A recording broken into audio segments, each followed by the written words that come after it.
Hello everyone, welcome to medical school easy learning.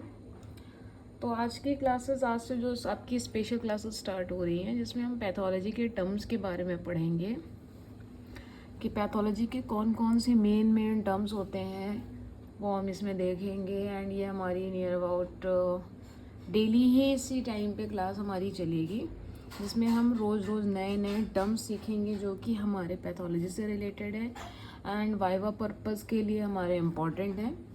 ठीक है, तो इसमें हम A to Z पैटर्न में चलेंगे। A to Z पैटर्न हमारा रहेगा। तो जो हमारा आज का पहला वर्ड है दैट इज़ एब्सेस।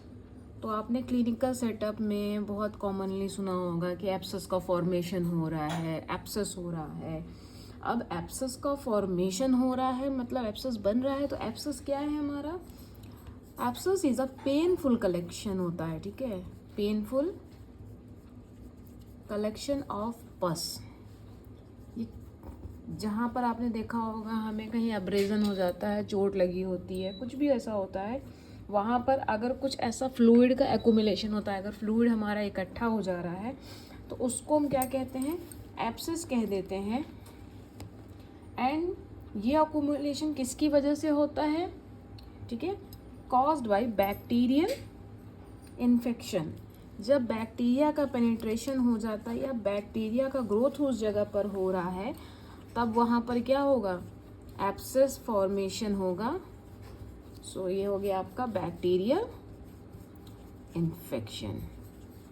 ठीक है, तो ये हो गया हमारा एब्सेस। अब हमारा दूसरा जो एक ग्लॉसरी हम देखेंगे that is aneurysm.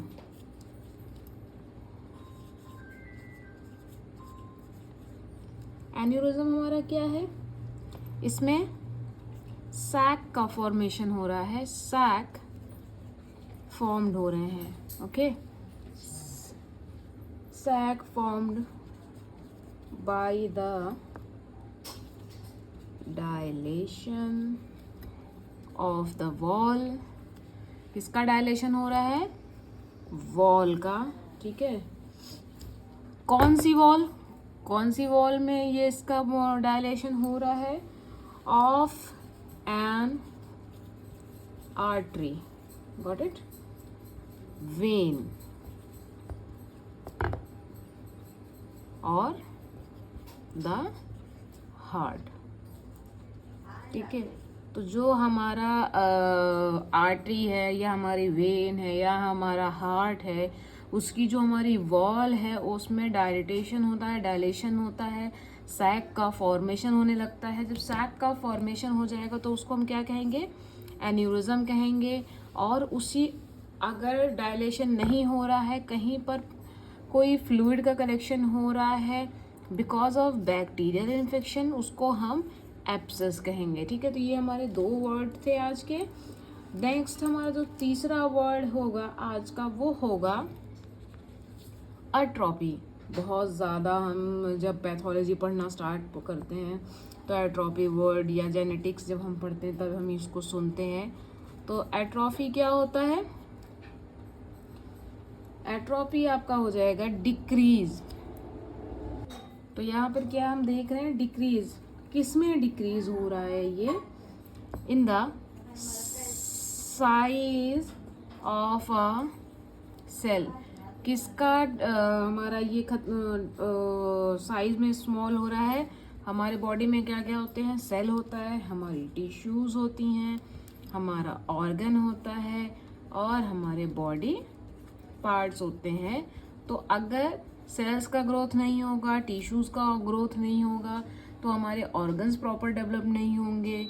Organs proper develop नहीं होंगे तो हमारे बॉडी पार्ट पूरा कंप्लीट नहीं होगा, या तो कोई ना कोई ऑर्गन हमारा छोटा रह जाएगा।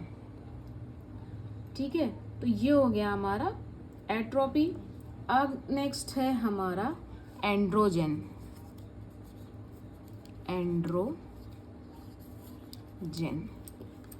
एंड्रोजन क्या है हमारा? ये स्टेरॉइड हार्मोन होता है। It is a steroid hormone. ठीक है, that stimulates मेल कैरेक्टरिस्टिक्स, ठीक है, ये मेल कैरेक्टरिस्टिक्स को स्टिमुलेट करता है, जो हमारे मेंस के अंदर है मेल कैरेक्टरिस्टिक्स, ठीक है, मेल कैरेक्टरिस्टिक्स। और अगर हम इसमें किसी दो मेन एंड्रोजेंस की बात करते हैं, टू मेन एंड्रोजेंस आर, कौन कौन से होंगे हमारे दो मेन एंड्रोजेंस? हमारा एंडोस्टेरॉन, ठीक है, एंड्रोस्टेरॉन,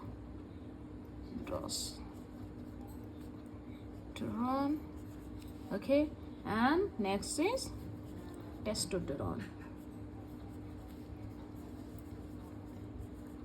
ओके, अब आगे चलते हुए पहले तो हमने क्या देख लिया, एब्सस देखा, एनोरिज्म देखा, एट्रोपी में क्या हो रहा है, डिक्रीज हो रहा है, दिस इज अ डिक्रीज, घट रहा है, decrease in size of a cell, tissue organ and the body part. Next हमारा एंड्रोजन है, एंड्रोजन हमारा स्टेरॉइड हार्मोन होता है, ये हमारे मेल कैरेक्टरिस्टिक्स को स्टिमुलेट करता है। कोई दो हमारे जो मेन एंड्रोजन्स हैं वो हैं कौन कौन से हमारे, एंडोस्टेरॉन एंड टेस्टोस्टेरॉन। नेक्स्ट हम देख रहे हैं फिफ्थ वन इज अल्कलोसिस। अब एल्कलोसिस क्या है हमारा, एक्सेसिव ब्लड एल्केनिटी,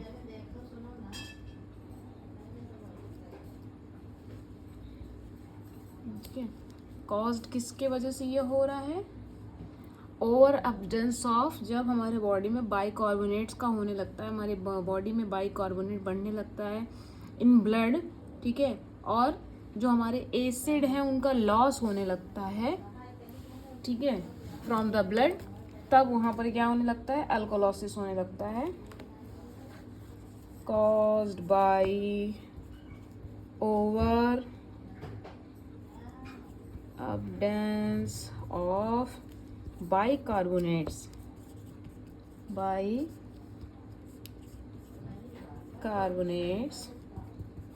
in blood और लॉस ऑफ एसिड। किसका लॉस हो रहा है, लॉस ऑफ एसिड हो रहा है, कहाँ से हो रहा है, फ्रॉम ब्लड, मतलब दोनों चीज़ें ब्लड में ही हो रही हैं। बाइकार्बोनेट की मात्रा ओवरलोड भी किस में हो रहा है, ब्लड में, और जो हमारा लॉस हो रहा है एसिड का वो भी किस में हो रहा है, ब्लड में हो रहा है।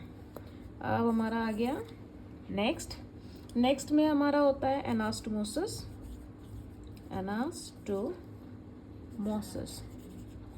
तो एनास्टोमोसिस क्या है हमारा, ये सर्जिकल कनेक्शन होता है। जैसे हमारे फोरामेंस होते हैं तो वो पहले से ही ओपनिंग होती है, ठीक है, तो ये क्या है, सर्जिकल कनेक्शंस होते हैं। सर्जिकल कनेक्शन कैसे होंगे, बिटवीन टू स्ट्रक्चर्स, कोई ओपनिंग की गई है, ठीक है, उनको आपस में मिलाया गया है, बट उन ओपनिंग को कैसे किया गया, वो नेचुरल नहीं है, उन ओपनिंग को हमने सर्जरी के थ्रू ओपन किया है बिटवीन टू स्ट्रक्चर्स। चलिए ये हो गया। अब आता है हमारा angiogenesis.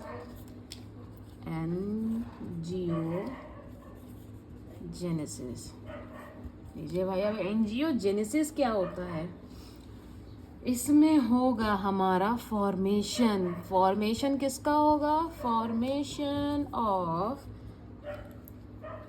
New blood vessels, okay, then फिर एर्थ वन। अब एंजियोजेनेसिस, अब हो गया हमारा नेक्स्ट एंजियोग्राफी।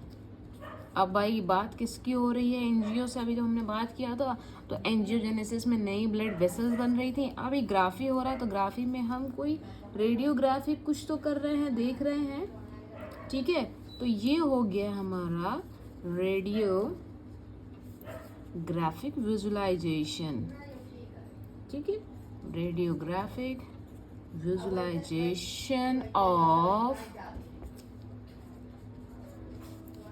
ब्लड वेसल्स किसका हो रहा है, किसको हम देख रहे हैं, किस हमारी ब्लड वेसल्स को देख रहे हैं। इसके लिए हमें क्या करना पड़ता है, इंजेक्शन देनी होती है, इंजेक्ट करना होता है।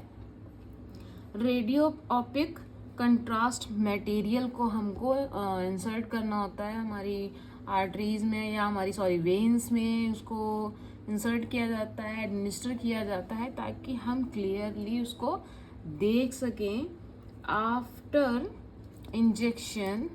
ठीक है, इंजेक्शन ऑफ रेडियो ओपेक